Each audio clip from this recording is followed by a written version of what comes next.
చంద్రయ్య కుమారుడికి ప్రభుత్వం ఉద్యోగం ఇచ్చే బిల్లు ఏపీ అసెంబ్లీలో ఆమోదం పొందింది. ఈ బిల్లును మంత్రి నారా లోకేష్ శాసనసభలో ప్రవేశపెట్టారు. ఈ సందర్భంగా ఫ్యాక్షన్ రాజకీయాలపై లోకేష్ ఆగ్రహం వ్యక్తం చేశారు. తోట చంద్రయ్య హత్య ఎలా జరిగిందో దేశం మొత్తం చూసిందన్నారు. వైఎస్ రాజశేఖర రెడ్డి హయాంలో 164 మంది టీడీపీ కార్యకర్తల్ని చంపేశారన్నారు. హత్యకు గురైన వారి పిల్లల్ని చదివించేందుకు ఎన్టీఆర్ స్కూళ్లను ఏర్పాటు చేశామని చెప్పారు. 2019 నుంచి 24 మధ్యలో ఇలాంటి హత్యలు జరిగాయన్నారు లోకేష్. ఇది Andhra Pradesh regulation of appointments to public service and rationalisation of staff pattern and pay structure second amendment bill 2025 అధ్యక్ష ఈ బిల్ అనేది ఒక మాట చెప్పాలంటే నాకు వెరీ పర్సనల్ ఇష్యూ అధ్యక్ష నేను 1983లో జన్మించాను. అంటే అన్న ఎన్టీఆర్ ముఖ్యమంత్రి అయిన తర్వాత నేను జన్మిస్తాను జరిగింది అధ్యక్ష. అప్పటి నుంచి నేను రాజకీయాల్ని క్లోజ్గా ఫాలో అయిన వ్యక్తిని అధ్యక్ష. గతంలో ఫ్యాక్షన్ రాజకీయాలకి ఆంధ్ర రాష్ట్రం అనేది ఒక అడ్రస్గా ఉండేది అధ్యక్ష. అలాంటిది 1995లో గౌరవ ముఖ్యమంత్రి శ్రీ నారా చంద్రబాబు నాయుడు గారు అధికారంలోకి వచ్చినప్పుడు ఏ పార్టీని చూడకుండా ఫ్యాక్షన్ రాజకీయాలకి ఫుల్ స్టాప్ పెట్టాలనే లక్ష్యంతో ఆనాడు ఆయన ఒక యుద్ధం ప్రకటించారు అధ్యక్ష. ఒక పక్కన ఫ్యాక్షనిజం, ఇంకో పక్కన నక్సలిజం పైన కూడా ఆయన పోరాడారు అధ్యక్ష.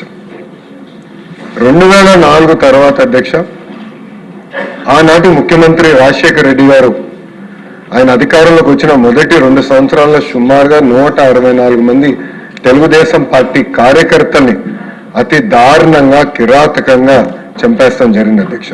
ఇది ప్రత్యేకంగా ఆనాడు ఉమ్మడి అనంతపూర్ జిల్లాలో జరిగింది అధ్యక్ష.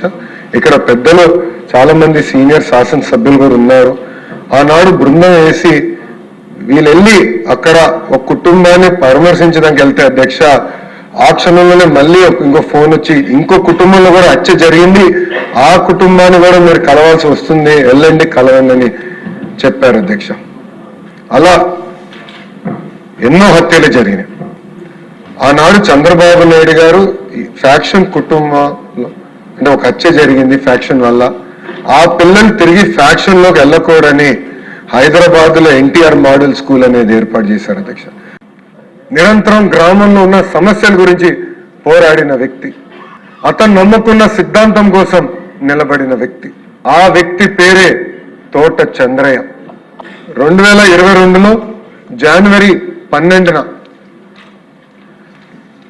అతన్ని పైన దాడి చేసి నడి వీధిలో అతన్ని పడుకోబెట్టి ఏకంగా మెడపై కత్తి పెట్టి వాళ్ళ నాయకుడు అంటే ఆనాటి పాలకులు 2019 నుంచి 24లో ఎవరైతే అధికారులు ఉన్నారో వాళ్ళ నాయకుడు ఒక్కసారి జై చెప్పు నేను వదిలేస్తానని చెప్తే, లేదు నేను చెప్పాను, నేను చనిపోయినా పర్వాలేదు, ఆ పసుపు జెండా నా పైన పెట్టానని చెప్పిన వ్యక్తి తోట చంద్ర. ఆనాడు జై చంద్రబాబు నాయుడు, జై తెలుగుదేశం అన్నందుకు అతి కిరాతకంగా చంపేశారు అధ్యక్ష. విజువల్స్ ఆంధ్ర రాష్ట్రంలో కాదు భారతదేశంలో ప్రతి భారతీయుడు కూడా చూశారు అధ్యక్ష. ఆ వీడియో రికార్డు కూడా ఉంది అధ్యక్ష. వాళ్ళ అబ్బాయికి ప్రభుత్వ ఉద్యోగం కల్పించాలని మేము చర్చించాం, పార్టీ పరంగా చర్చించాం. కూటమి ఎన్డీఏలో ఉన్న జనసేన పార్టీ, భారతీయ జనతా పార్టీతో కూడా చర్చించాం. ఏకంగా కేబినెట్ లో కూడా నాకు అన్న సమానమైన పవనంతో కూడా కూర్చుని అన్నతో కూడా మేము మాట్లాడితే ఎస్ ఇది మంచి బిల్, మంచి ప్రయోజనం, ఫ్యాక్షన్ రాజకీయాలు ఫుల్ స్టాప్ పెట్టాలి. అది పెట్టాలంటే ఎవరైతే చనిపోయారో ఆ కుటుంబంలో ఒకరికి ప్రభుత్వ ఉద్యోగం కల్పిస్తే అప్పుడు భయపడతారు మన జోలికి వచ్చేదానికి, ఎవరి జోలికి వెళ్ళేదానికి. అందుకే బిల్ తీసుకురావాలని ఆనాడు మేము నిర్ణయించాం.